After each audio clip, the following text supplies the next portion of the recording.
Assalamualaikum warahmatullahi wabarakatuh.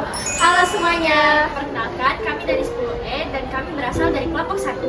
Pada kesempatan kali ini kami akan menjelaskan materi hakikat fisika dan keselamatan kerja di laboratorium. Selamat menyaksikan.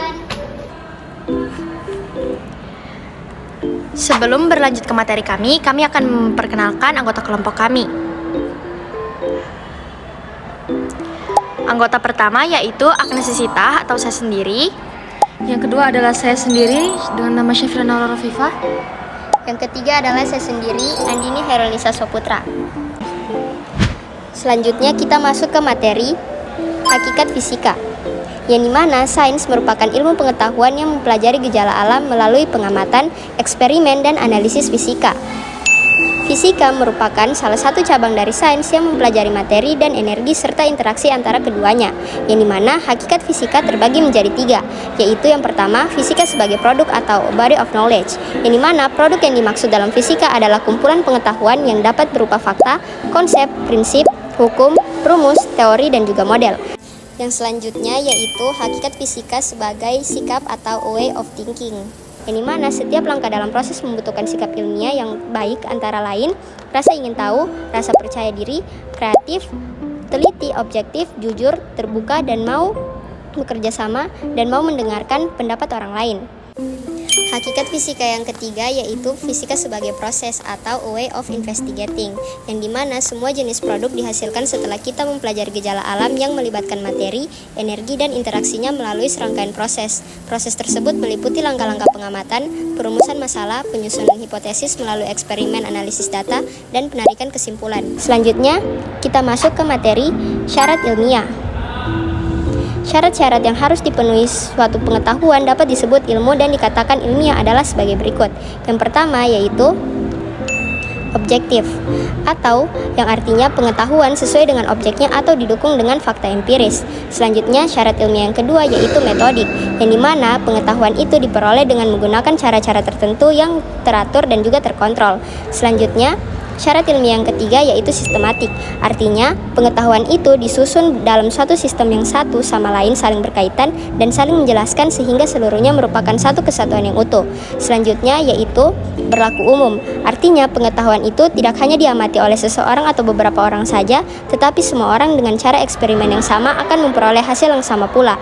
Selanjutnya kita masuk ke metode ilmiah, yang dimana metode ilmiah merupakan prosedur dalam mendapatkan pengetahuan yang disebut menjadi ilmu. Alur berpikir yang tercakup dalam metode ilmiah dapat dijabarkan dalam langkah-langkah yang mencerminkan tahap-tahap dalam kegiatan ilmiah yang disebut sebagai langkah-langkah operasional metode ilmiah, yaitu terdapat beberapa langkah-langkah.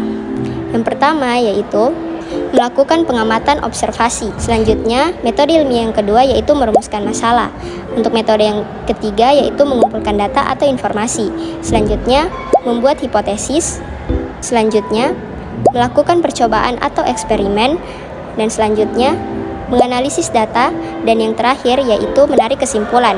Selanjutnya kita masuk ke peran fisika dalam kehidupan. Sebagai cabang dari sains, fisika memiliki peran yang besar dalam perkembangan teknologi yang dapat dimanfaatkan manusia. Seiring dengan perkembangan teori fisika, berikut beberapa contoh penerapannya dalam kehidupan sehari-hari. Yang pertama yaitu pengembangan pembangkit listrik dengan berbagai sumber energi seperti PLTU, PLTA, PLTS, dan juga PLTN. Selanjutnya, contoh peran fisika dalam kehidupan yaitu kereta super cepat Megiev dengan APK superkonduktor. Selanjutnya yaitu perkembangan gadget seperti handphone, laptop, kamera digital, MP3, MP4, dan tablet PC. Selanjutnya yaitu ultrasonografi seperti MRI dan ronsen dalam bidang kedokteran. Selanjutnya yaitu pesawat ulang-alik untuk melakukan pekerjaan ke angkasa luar. Nah, dalam melakukan penelitian maupun praktikum fisika, kita itu harus diharuskan untuk bekerja di lab. Nah, sebelum bekerja di lab, tentunya kita harus mengetahui beberapa keselamatan kerja yang berlaku pada lab. Yang pertama yaitu kelengkapan alat keselamatan dan nomor telepon penting. Contohnya itu seperti nomor telepon pemadam kebakaran maupun petugas medis. Yang kedua yaitu ruangan lab harus memiliki sistem ventilasi yang baik. Dikarenakan semakin banyak sirkulasi udara yang masuk dan keluar, maka kondisi lab juga akan semakin sehat. Yang ketiga yaitu peralatan ruangan lab yang harus ditata dengan rapi. agar bila kita ingin mencari barang, kita akan mudah mencarinya. Bila perlu, kita berikan panduan penempatan bahan kimia di rak supaya semakin memudahkan untuk mencari bahan kimia tersebut.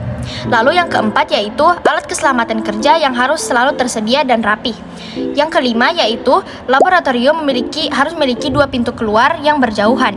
Dan yang terakhir, bahan kimia yang berbahaya ditempatkan di tempat khusus. Nah, selanjutnya yaitu alat-alat keselamatan untuk bekerja di laboratorium. Yang pertama yaitu pemadam kebakaran atau APAR yang berfungsi untuk memadamkan api kebakaran kecil. Yang kedua yaitu eye washer yang berfungsi untuk membersihkan mata dari bahan kimia atau zat berbahaya yang mungkin terpercik pada mata. Yang ketiga yaitu water shower yang digunakan untuk membilas tubuh jika terkena bahan kimia berbahaya. Lalu selanjutnya yaitu kotak P3K. Nah, kotak P3K berfungsi untuk menyediakan peralatan dan obat untuk penanganan awal kecelakaan atau cedera yang terjadi di laboratorium. Selanjutnya yaitu jas lab. Jas lab ini berfungsi untuk melindungi tubuh dari bahan kimia berbahaya, panas, atau kontaminasi serta menjaga kebersihan selama bekerja. Lalu, selanjutnya yaitu peralatan pembersih yang berfungsi untuk membersihkan alat serta area kerja di laboratorium. Selanjutnya yaitu obat-obatan. Obat-obatan berfungsi untuk pengobatan awal terhadap cedera atau penyakit yang terjadi di laboratorium. Lalu ada kapas. Kapas ini digunakan untuk menyerap cairan, membersihkan luka atau sebagai bahan penyerap dalam berbagai prosedur laboratorium. Lalu, yang terakhir yaitu plaster pembalut. Plaster pembalut digunakan untuk menutup luka kecil agar terlindungi dari kotoran serta infeksi. Oke, selanjutnya kita akan membahas tentang aturan-aturan keselamatan kerja di lab. Yang pertama adalah gunakan alat dan bahan sesuai dengan petunjuk praktikum. Yang kedua adalah dilarang merokok, makan, dan juga minum di area lab. Dan yang ketiga adalah bertanya saat merasa ragu atau tidak mengerti saat melakukan percobaan. Nah, selain 3 aturan yang sudah saya jelaskan sebelumnya, ternyata masih banyak loh aturan-aturan keselamatan kerja di lab. Seperti dilarang mengambil atau membawa keluar alat-alat serta bahan dalam lab tanpa seizin petugas lab. Selanjutnya adalah orang yang tidak berkepentingan dilarang masuk ke dalam lab. Hal ini berfungsi untuk mencegah hal-hal yang tidak diinginkan. Yang selanjutnya adalah kita tidak boleh melakukan praktikum sebelum mengetahui informasi mengenai bahaya-bahaya bahan kimia, alat-alat, dan juga cara pemakaiannya. Selanjutnya adalah kita harus mengenali semua jenis peralatan keselamatan kerja dan juga letaknya untuk memudahkan pertolongan saat terjadi kecelakaan kerja.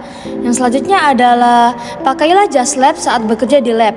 Lalu kita itu harus mengetahui cara pemakaian alat darurat seperti pemadam kebakaran, eye shower, respirator, dan alat keselamatan kerja lainnya. Selanjutnya adalah jika terjadi kerusakan atau kecelakaan, sebaiknya segera melaporkannya kepada petugas lab. Yang selanjutnya adalah kita harus berhati-hati dalam penggunaan alat yang ada di lab. Lalu selanjutnya adalah setiap pekerja di lab harus mengetahui cara pemberian pertolongan pertama jika terjadi kecelakaan kerja. Lalu ada buanglah sampah pada tempatnya. Selanjutnya ada usahakan untuk tidak sendirian di ruangan lab supaya bila terjadi kecelakaan dapat dibantu dengan segera. Lalu ada jangan bermain-main di dalam ruangan lab. Lalu peraturan yang terakhir adalah lakukan latihan keselamatan kerja secara periodik atau berkala. Nah, kita sampai di penghujung materi nih. Yang materi terakhir yang akan kita bahas adalah lambang-lambang yang ada di laboratorium. Yang pertama adalah lambang iritan dengan simbol XI. Nah, arti dari lambang iritan sendiri itu adalah bahan yang dapat menyebabkan iritasi, gatal-gatal, dan juga dapat menyebabkan luka bakar pada kulit. Yang selanjutnya adalah lambang toksik dengan singkatan T. Nah, arti dari lambang toksik ini adalah bahan yang bersifat beracun dan juga dapat menyebabkan sakit serius, bahkan kematian bila tertelan maupun terhirup. Nah, selanjutnya adalah lambang korosif dengan simbol C. Dengan artian bahan yang bersifat korosif dapat merusak jaringan hidup, dapat menyebabkan iritasi pada kulit, gatal-gatal, dan juga dapat membuat kulit mengelupas. Selanjutnya adalah flammable. Nah, flammable ini memiliki arti bahan kimia yang mempunyai titik nyala rendah, mudah terbakar dengan api bunsen, permukaan metal panas, ataupun loncatan bunga api. Nah, yang selanjutnya adalah lambang oxidizing dengan simbol O. Nah, lambang oxidizing sendiri ini memiliki arti bahan kimia bersifat pengoksidasi dan juga dapat menyebabkan kebakaran dengan menghasilkan panas pada saat kontak dengan bahan organik dan juga bahan pereduksi. Nah, yang selanjutnya ada lambang eksplosif dengan simbol E.